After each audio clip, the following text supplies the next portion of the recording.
అదే RTV app వార్తల్ని క్షణాల్లో చదివే అవకాశం ఉంటుంది. ఒక న్యూస్ పేపర్, ఒక టెలివిజన్ ఛానల్ మీ చేతుల్లో ఎప్పుడూ ఉంటాయి. గుంటూరు నగరంలో పేద వర్గాలు నివసించేటువంటి శారదా కాలనీ మార్జిన్ ప్రాంతంలో ఈరోజు పర్యటించడం జరిగింది. ముఖ్యంగా స్థానికంగా గత ప్రభుత్వంలో 5 సంవత్సరాల్లో ఎక్కడ కూడా అభివృద్ధి అనేది ఎక్కడ కనిపించకుండా ఉన్నటువంటి పరిస్థితులు.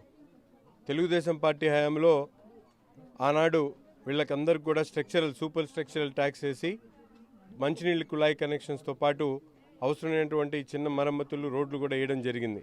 కానీ ఈ 5 సంవత్సరాల్లో ఎక్కడ వేసినటువంటి గొంగళ్ళు ఎక్కడే అనేటువంటి విధంగా పట్టించుకోకపోవడంతో అనేక రకాల సమస్యలను, ముఖ్యంగా డ్రైనేజ్ సమస్య, ఇక్కడ కొత్తగా ఏర్పడినటువంటి మార్జిన్ ఏరియాలో డ్రైనేజ్ మురికి నీరుని బయటకు ప్రవహించేటువంటి పరిస్థితులు లేవు. దీని మీద వెంటనే పక్కనున్నటువంటి స్థలాల నుంచి కచ్చా డ్రైన్ కొట్టించి డ్రైనేజ్ నీళ్లను బయటకు పంపించేటువంటి మార్గంతో పాటు వీధి దీపాలు, అలాగే మంచినీళ్లను ప్రతిరోజు కూడా చెక్ చేసేటువంటి కార్యక్రమం చేయమని చెప్పి మున్సిపల్ అధికారులను అప్రమత్తం చేయడం జరిగింది.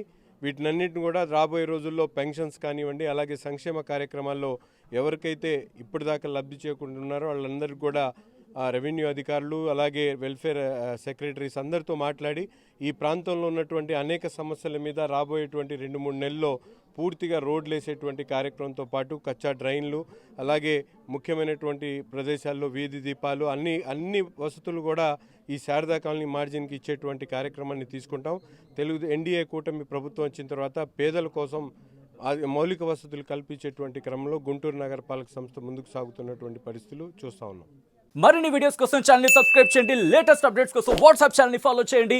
అండ్ లింక్ డిస్క్రిప్షన్ లో ఉంది.